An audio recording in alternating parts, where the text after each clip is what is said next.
Shalom, selamat siang. Perkenalkan, nama saya Kristi Paulina Gracita Mekotika dengan NIM 2314201013 kelas A1 semester 6. Pada saat ini saya akan membuat tugas ujian tengah semester dengan mata kuliah keperawatan gawat darurat dengan dosen pengampu Nurse Olvin Manengkei Eskep MKAS. Pada saat ini saya akan menjelaskan mengenai Glasgow Coma Scale dan triase. Glasgow Coma Scale adalah skala penilaian neurologis untuk mengukur tingkat kesadaran seseorang berdasarkan respon mata, verbal, dan motorik. Skala ini diperkenalkan oleh Graham Tisdale dan Brian Jennett di University of Glasgow pada tahun 1974. GCS sangat sering dipakai pada pasien trauma kepala, pasien tidak sadar atau koma, di IGD, ICU, ruang gawat, dan pre-hospital. Ada 3 komponen penilaian GCS. GCS terdiri dari A plus V plus M. E atau eye opening, membuka mata dengan skor 1-4.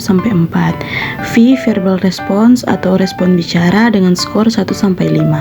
M, motor response atau motorik, gerakan terhadap perintah atau nyeri, skor 1-6.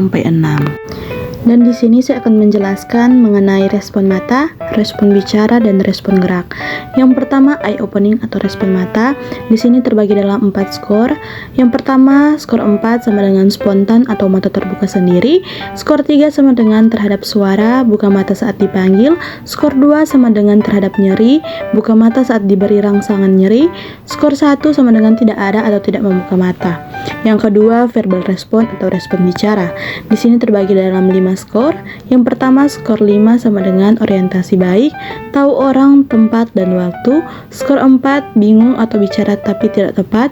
Skor 3 sama dengan kata tidak jelas atau kata acak yang tidak sesuai. Skor 2, suara tidak mengerti atau mengerang. Skor 1, tidak ada suara atau diam. Yang ketiga, motor response atau respon gerak. Di sini terbagi 6 skor. Yang pertama, skor 6 sama dengan ikut perintah atau mengikuti perintah sederhana. Skor 5, melokalisir nyeri atau menepi sumber nyeri. Skor 4, fleksi normal withdrawal atau menarik dari nyeri. Skor 3, fleksi abnormal atau decorticate, yaitu tangan fleksi ke dada. Skor 2, ekstensi abnormal atau decebrate, tangan ekstensi kaku. Skor 1, tidak ada gerakan atau tidak bergerak. Interpretasi total skor GCS. Yang pertama, 13-15 ringan, sadar atau kompos mentis, cedera ringan. Yang kedua, 9-12 sedang, penurunan kesadaran sedang. Yang ketiga, kurang dari 8 berat, koma, indikasi pertimbangan intubasi. Baik, kita akan masuk dalam triase.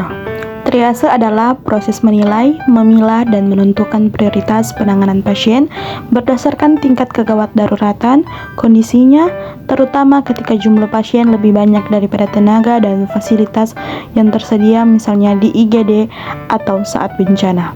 Tujuan triase yang pertama menangani pasien paling gawat lebih dahulu, yang kedua menggunakan sumber daya secara efektif, yang ketiga menyelamatkan sebanyak mungkin nyawa yang ada. Di sini ada beberapa triase. Yang pertama, triase merah atau resusitasi dengan kondisi mengancam nyawa, harus ditangani segera, kurang lebih 0-5 menit. Ciri-ciri henti napas atau henti jantung, shock berat, perdarahan masif, gangguan jalan napas, penurunan kesadaran berat atau GCS kurang dari 8. Contoh kasus yang pertama, korban kecelakaan tidak sadar, napas menggap-menggap. Kedua, pasien perdarahan hebat akibat luka tusuk. Yang ketiga, pasien serangan jantung. Tindakan utama yaitu airway, breathing, dan circulation segera. Yang kedua, triase kuning atau urgent, kondisi serius tetapi tidak langsung mengancam nyawa, bisa menunggu kurang lebih 10-30 menit. Ciri-ciri yang pertama, fraktur tulang panjang, luka bakar sedang, perdarahan sedang, nyeri hebat, kesadaran baik tapi kondisi serius, perdarahan sedang. Contoh kasus, patah tulang paha, sadar, nyeri hebat, luka bakar 15% tubuh, sesak napas tapi masih bisa bicara. Tindakan stabilisasi setelah pasien merah tertangani. Yang ketiga, triase hijau atau minor dengan kondisi cedera ringan boleh menunggu lama. Ciri-ciri luka lecet, memar, nyeri ringan, bisa berjalan sendiri. Contoh kasus, luka lecet di tangan atau kaki, tergilir ringan, pusing ringan tanpa adanya bahaya. Tindakan perawatan paling terakhir. Yang terakhir, triase hitam atau meninggal. Kondisi cedera sangat berat dengan peluang hidup sangat kecil pada situasi bencana dan meninggal. Ciri-ciri tidak ada napas setelah pembukaan jalan napas, cedera otak berat, tidak respons, tubuh hancur berat. Contoh kasus yang pertama, korban tertimpa bangunan, tidak bernapas. Yang kedua, luka kepala terbuka luas, tidak sadar, tidak ada tanda vital. Tindakan tidak diprioritaskan saat sumber daya terbatas.